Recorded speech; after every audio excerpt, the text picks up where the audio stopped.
Hey there, English learners! Welcome back to another exciting session of advanced English speaking practice. Today, I've got a treat for you. We're going to explore some advanced phrases that will elevate your English speaking skills. We're diving into 10 advanced English phrases that'll make you sound like a native speaker. These phrases are commonly used in everyday conversations and will help you express yourself more clearly and effectively. But before we begin, hit that subscribe button. This way, you won't miss out on any of our future lessons and tips.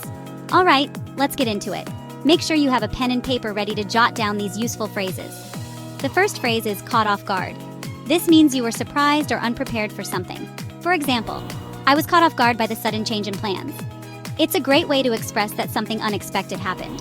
For example, you might say, I was caught off guard by the sudden announcement at the meeting. Next up is over my head.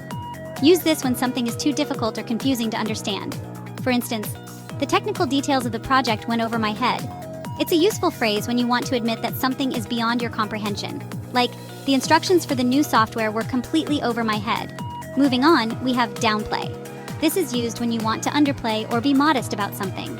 For example, she tried to downplay her role in the project even though she did most of the work. For instance, he downplayed his achievements during the interview. Another useful phrase is on the same page. This is a strong way to express agreement. For example, we need to make sure everyone is on the same page before we proceed with the project. For example, after the meeting, it was clear that we were all on the same page. Now let's talk about not my cup of tea. This means something you don't enjoy or prefer. For instance, horror movies are not my cup of tea. It's a polite way to express your disinterest. Like, going to loud concerts is not my cup of tea. Here's a good one. Take it with a grain of salt. Use this when you view something with skepticism or doubt. For example, you should take his advice with a grain of salt, as he tends to exaggerate. For example, I heard the news, but I'm taking it with a grain of salt until it's confirmed. Next is bite the bullet. This means to do something unpleasant or difficult that you've been avoiding.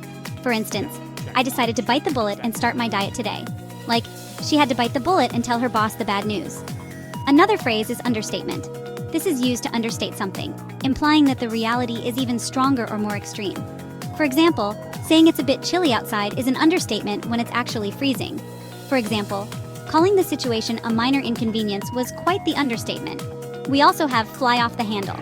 Use this when you're emotionally overwhelmed, leading to actions or words you might not otherwise do. For instance, he tends to fly off the handle when things don't go his way. For example, she flew off the handle when she heard the news but later apologized. Finally, we have clear as mud.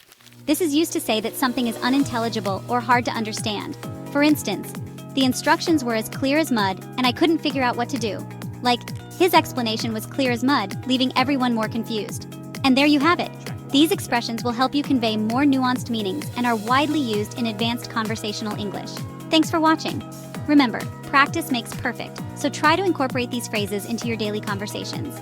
Don't forget to subscribe, comment your genuine feedback, and share this video with family, friends, and especially students to spread the knowledge. Catch you in the next one. Keep practicing and stay motivated. Goodbye for now.